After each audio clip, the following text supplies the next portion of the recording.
Hey guys, welcome back to another video. In this video, I'm going to be analyzing the game between two chess bots, Blackmarlin and Minic. So these chess bots, I'm not sure if you might have heard of them, but they rank pretty high in all of the chess bots. Um, and so basically, this game is just to show you, how a good game looks like between two chess bots and how much you can learn from this. So I'm going to be showing this game later, so let's get started. Okay, so as you can see here, it's Blackmarlin and Minic. Minic is white, Blackmarlin is black. Uh, and so basically, obviously nothing's happening right here. I think this is the Dutch defense. Um, and that's just the opening and just some basic development. Nothing really going on yet. And on the right hand side is just the analysis, basically what the computers are thinking of when they look at the position, how many moves ahead they see. So I think this was just like a lot of development stuff. So obviously nothing happening yet, nothing big. But right here, as you can see on the right hand side, Minic thinks that their position is plus 1.69. And you can see how much far ahead the bot is thinking on the right hand side. So it looks as if right here on this board, lower right hand side, it looks like maybe white would have an advantage. And then, yeah, so basically game just proceeds. Now in this position, it seems like white has a very, I don't know, I wouldn't say strong advantage, but he got more space so far. Black only has only a bit of space. I'm not sure that would really count though, because this is only an opening. It could always change, but Blackmarlin seems to have less space, a bit, well, way less space than Minic. Now moves the knight over and just took a pawn. Pawn takes back. Bishop develops, adding more pressure on the queen side. Queen moves over. Knight moves up. Knight goes there, attacking the central knight, because I feel like that knight, the white knight right there on e5 it's really tightening up on black's space, because black, he doesn't really have a lot of space anyway, but the white knight on e5, it's taking up even more space. It's taking up uh, the d7 and f7 squares, and also g6, and those are just about the only squares that black doesn't have. And everything else that black has, everything else is occupied by black's pieces. So those are the squares that black really needs. So he needs to get rid of the knight. And white, I guess Minic kind of knows that, oh, you're trying to get rid of my knight because it's so powerful. So let me just defend it more. And so as you can see on the right hand side, Minic thinks that it got a slight advantage. Takes, attack more. Just development. Pawn takes, rook down. And this is, just like a little, I wouldn't say fork necessarily, because the bishop on a6 is still protected, but just trying to get rid of that bishop on d6. Bishop takes, pawn takes, knight obviously moves back to avoid capture, and rook moves over. Now, this was actually kind of useful for Minic, because now Minic got a nice triplet on the c file. He got his two rooks and a queen, and that kind of secures the c file a lot, and just about none of black's pieces could go on the c file. Now rook down, queen moves over, knight moves back, bishop down. This is just, getting ready for, I don't know, a big push.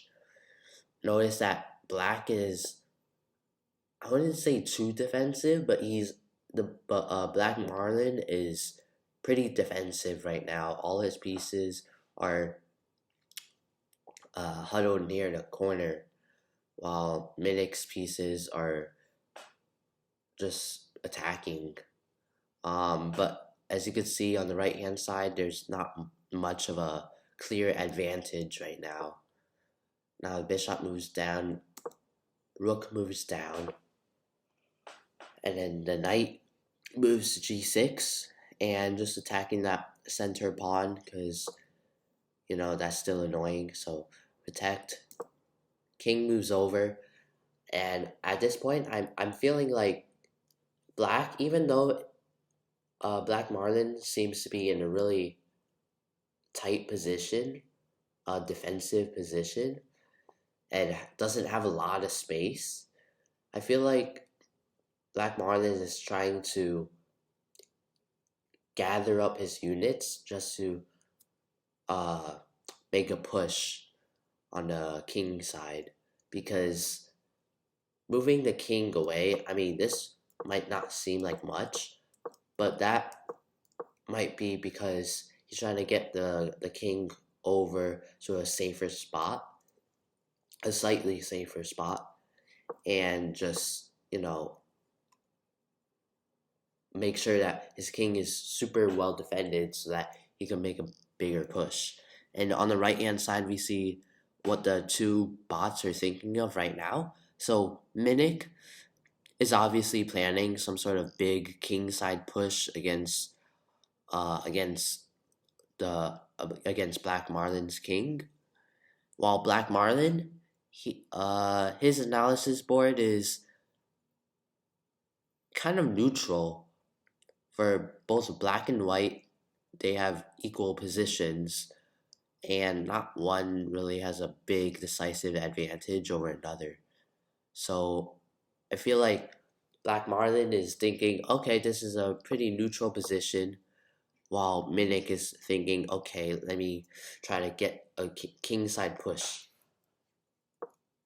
Now bishop moves up, and I guess it's trying to prepare for that king side push.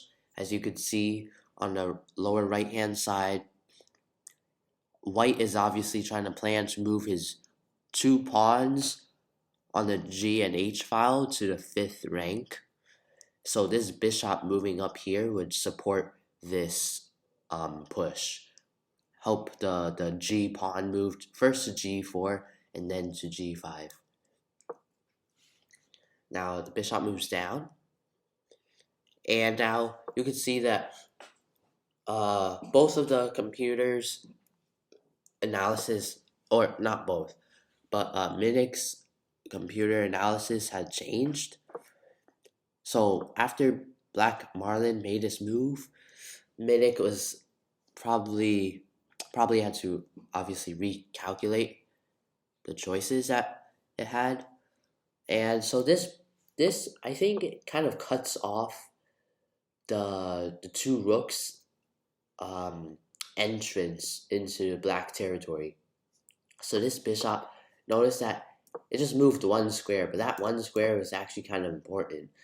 And basically, you see how the two rooks on the c file were really threatening the black position. It had a nice entrance straight into the black territory via the c file. But with this bishop move, it kind of blocked the two rooks passage into the c file. So now the two rooks are kind of doing nothing right now. Now the other bishop, white's bishop, moves up, and rook here, white bishop here. And notice that both black and white, they both have two pawn chains ended with a bishop. That's just, I don't know. I don't think it's really of that importance, but it's it's really kind of noticeable. You got a pawn chain for white. You got a bishop slash pawn chain from d6 to h2, and for black you have a bishop slash pawn chain from c4 to e6. And so right now it seems really neutral right now. Minic is claiming to have a slight advantage over Blackmarlin. And the positions on the right hand side are really neutral to me right now. Maybe for Blackmarlin's analysis, it seems like white got a lot of space. Well, in both positions, white got a lot of space, and I feel like this is going to lead to Blackmarlin's downfall in the end, because white just has so much space, and black doesn't really have a lot of space, and I feel like that's really going to be threatening. So rook down, king up, and then queen up, and then I feel like this is just a maneuvering of pieces right now. Pawn h4, knight back, and I feel like this knight back is gonna try to prepare for a g pawn push, because I mean, why else would you move your knight back? Bishop down, double up the rooks, and basically now it's both black and white are fighting over control for the c file, because you see that both of them have doubled up rooks on the c file. So that would be about it for today's video. Hopefully you guys enjoyed it and learned a lot. Now, we only went over half of this game, so there's going to be another video for part 2 for the other half of the game. So if you guys enjoyed this video, leave a like, subscribe, and click that notifications bell to see more chess videos.